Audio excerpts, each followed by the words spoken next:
Hi guys, and welcome back to another video. My name's Destiny and I'm on lunch break. I have not been filming as much as I wanted to lately. Life has just been difficult, unfortunately. So I'm going to make a grilled cheese and talk to y'all. So I thought today we would discuss badass female characters. And I don't mean like warrior princess type badass. I mean the woman who is out here just trying to do her best. This topic really came up in my head when I was reading Honey Girl by Morgan Roberts. I could have that wrong. It'll be up here. I finished it today and it sparked this idea of how badass I thought Grace was for just standing up for what she wanted and learning how to stand up for what she wanted. So Honey Girl follows Grace Porter. Grace has always done what she was supposed to. She got her PhD in astrophysics or astronomy. She got it in astronomy. And we meet her as she's waking up in a hotel room in Vegas and can't really remember the night before. She finds out that she married another woman in Vegas and that the girl didn't leave her name, just left her business card for her radio show and says, "I hope you come find me." And her friends are knocking on the door going, "Hey, why are you not ready?" And Grace is like, "What are y'all talking about? When do we need to be at the airport?" They're like, "Wait a minute. You're the overly anxious one who made us memorize the entire itinerary before we left, and you don't know what time we need to be at the airport in an hour." And so she's like, okay, give me 15 minutes. I'm getting ready, blah, blah, blah. She does not tell them that I married a stranger in the desert last night. And from there, it truly just takes off. Grace has to go home and deal with everything. Like I said, she just got her PhD, and I don't want to spoil it, but I will say life does not look like what she thought it would. What Grace had imagined for her life is not what's coming true. And now she's trying to figure out, what the hell do I do now? And with that concept, it resonated in me because honestly, I think I've been going through that in my entire 20s. Grace in this novel is 29. And I'm about to turn 29 in November. So it was just like, it felt like the perfect time to read it. And I think when you see recommendations, because I started looking at like recommendation videos for badass female characters, there was characters like Freya, Aelin, Clary, like all these characters that we grew up with that live in a fantasy world who kind of learn that magic is fucking real and get put in circumstances not of their own making, but of somebody else's making. Yes, I just finished Avatar for the second time it's been 5 years, and so I do have a few opinions. But where I feel like Grace here is just dealing with everyday problems, and she's just trying to make do with what she should. Okay, I apologize. My watch told me that Starbucks said my order is ready, and I've not ordered Starbucks in 6 months, so mini freak out. But I just thought it was interesting to think about Grace and the fact that, to me, she is definitely a badass female who is learning to cope and learning to deal with her own messy circumstances that she's in. And it was eye-opening.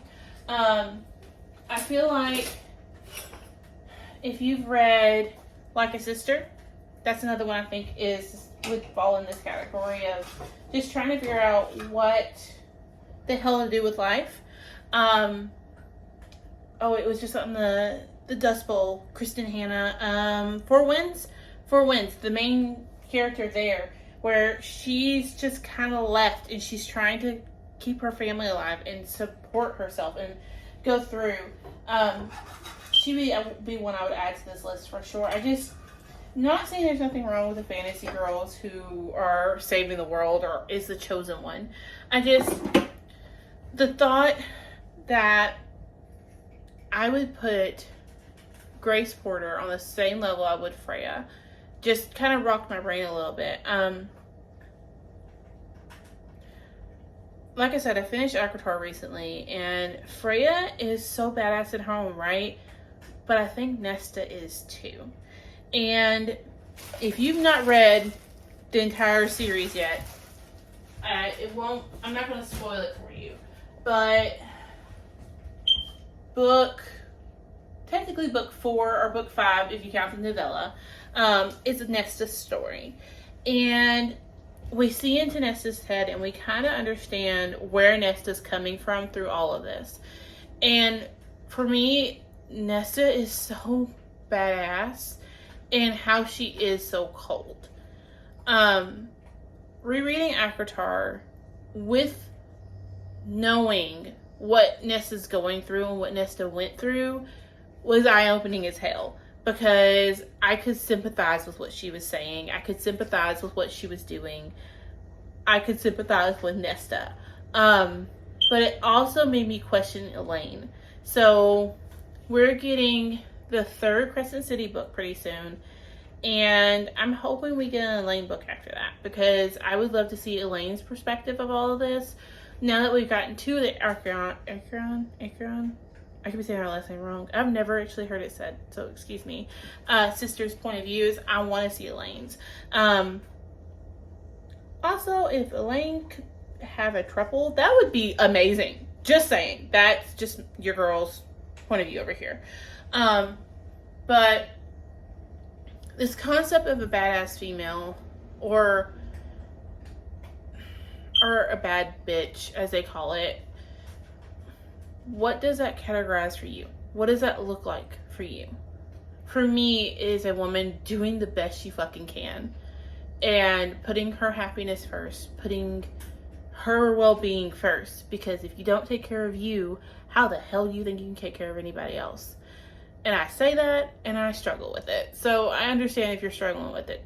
And it's not easy. It really isn't. When you're so used to putting you in the background, and you're so used to being the one who is left in the dirt. You put you last.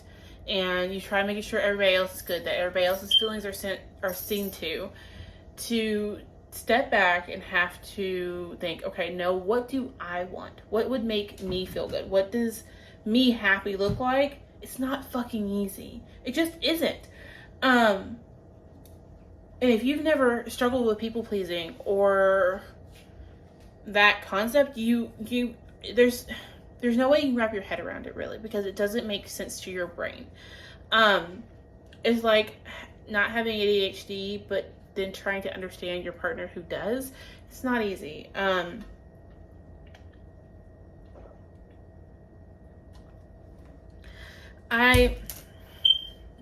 just try and find the best way to get the words out of my head.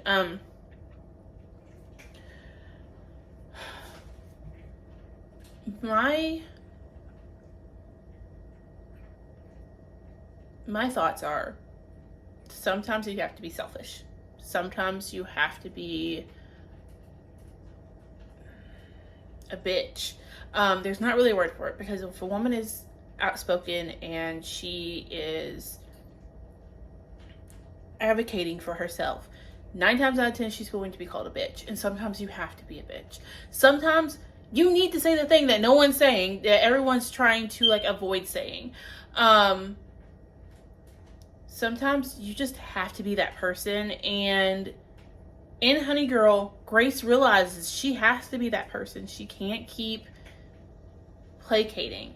And I think this story also has a lot to do with communication. Because if you don't communicate what you need, you don't communicate what you're feeling, how are they supposed to know? How are they supposed to know? They can't read your mind.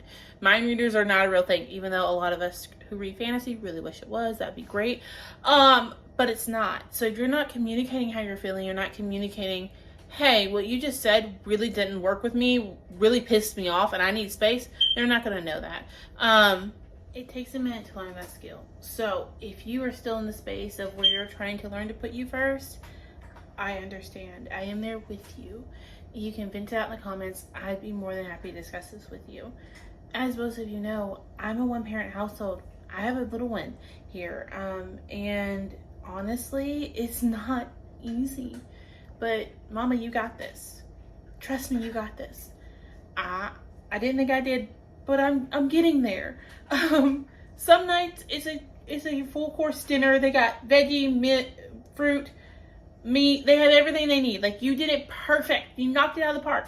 Some nights is loaded mac and cheese, which in this house is a hot dog cut up and some mac and cheese, and that's what we got for dinner.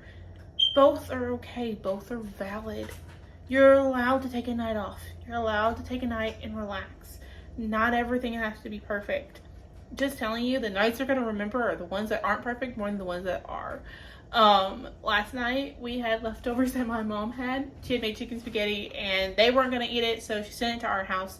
We had chicken spaghetti, and then since dinner was super just throw in the microwave, warm it up, and we both ate, we laid on the kitchen floor and played for almost an hour. And it is a memory that will never leave my mind and will never leave hers.